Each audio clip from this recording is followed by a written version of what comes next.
రెక్కల కట్టుకు ఎగరాల్సిన విమానాలన్నీ ఇప్పుడు రెక్కలు తెగి విలవిలలాడుతున్నాయి. పెరిగిన ఫ్యూయల్ ఛార్జీలు, తగ్గిన టికెట్స్ ధరలు, పన్నుల భారం భారతీయ విమానయాన రంగాన్ని కుదేలు చేస్తున్నాయి. మొన్న కింగ్ఫిషర్, నేడు జెట్ ఎయిర్వేస్ కంపెనీ ఎంత పెద్దదైనా అప్పులు పెరిగాయంటే చాలు అదా పాతాళానికి పోతున్నాయి. అసలు ఇండియన్ ఏవియేషన్ సెక్టర్లో ఏం జరుగుతోంది? మా బిజినెస్ ప్రతినిధి రాజ్ కుమార్ అందిస్తున్న స్పెషల్ స్టోరీ.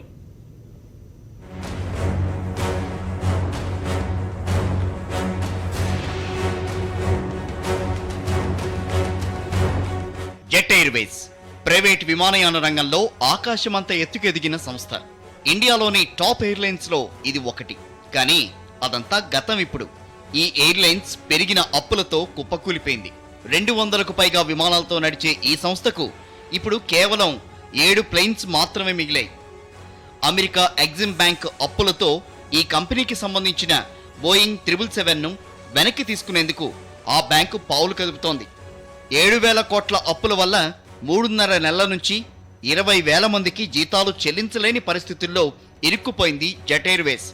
రక్షించేందుకు బ్యాంకులు ముందుకు రావడం లేని పరిస్థితుల్లో జెట్ ఎయిర్వేస్ ను మూసివేస్తున్నట్టు బోర్డు ప్రకటించింది.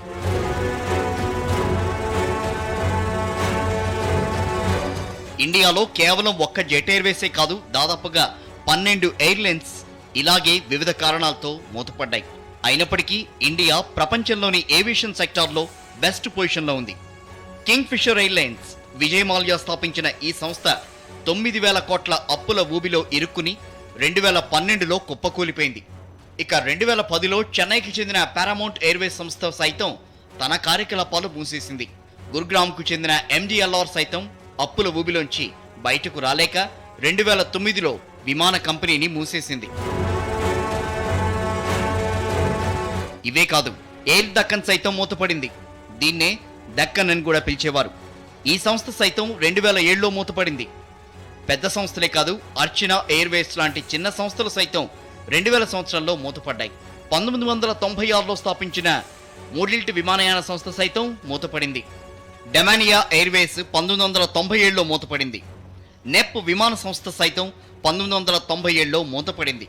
ఇక 1996లో స్థాపించిన ఈస్ట్ వెస్ట్ ఎయిర్లైన్స్ సైతం తన కార్యకలాపాలు ముగించుకుంది. దీంతో పాటుగా 1997లో స్థాపించిన వాయుదూత్ ఎయిర్లైన్స్ సైతం పెరిగిన అప్పులతో పాటు పన్నుల భారంతో మూతపడిపోయింది. ఇక మరో పెద్ద సంస్థ ఎయిర్ సహారా. ఈ ఎయిర్లైన్స్ ను 1991లో ప్రారంభించారు. తర్వాత ఇదే ఎయిర్లైన్స్ ని 2007లో జెట్ కొనుగోలు చేసింది. ఆ తర్వాత దీని పేరు జెట్ లైట్ గా మార్చారు. పేరైతే మారింది గాని అప్పుల ఊబిలోంచి మాత్రం ఈ ఎయిర్లైన్స్ బయటపడలేకపోయింది. అంతేందుకు, విజయవాడకు చెందిన ఎయిర్ కోస్టా సైతం అప్పుల ఊబితో ప్రస్తుతం ఉందో లేదో తెలియని పరిస్థితి. ఫ్లైట్స్ ఆర్డర్ క్యాన్సిల్ చేసుకున్న పరిస్థితిలో ఉంది ఈ విమాన సంస్థ. ఇండియన్ ఏవియేషన్ రంగంలో మౌలిక వసతులు కల్పిస్తున్నామని కేంద్రం చెబుతున్నప్పటికీ పెరిగిన ఏటీఎఫ్ ఛార్జీలు, పన్నుల భారం భారతీయ విమానయాన రంగాన్ని కుదేలు చేస్తుందన్న సంగతిని ప్రభుత్వం ఇంకా గుర్తించడం లేదు. విమానయాన సంస్థలకు బ్యాంకుల అప్పులు విపరీతంగా పెరిగిపోయి వాటిని తీర్చలేని స్టేజిలో ఈ సంస్థలన్నీ మూతపడుతున్నాయి. ఉడాన్ పథకం ద్వారా టైర్ 2 పట్టణాల్లో విమానాలు నడపాలని ప్రభుత్వం ఆలోచిస్తున్నా కూడా ఏ కంపెనీ ఇందుకు ముందుకొస్తుంది అనేది ఇప్పుడు $1 మిలియన్ ప్రశ్నగానే మిగులుతోంది. Raj Kumar, principal correspondent, business bureau.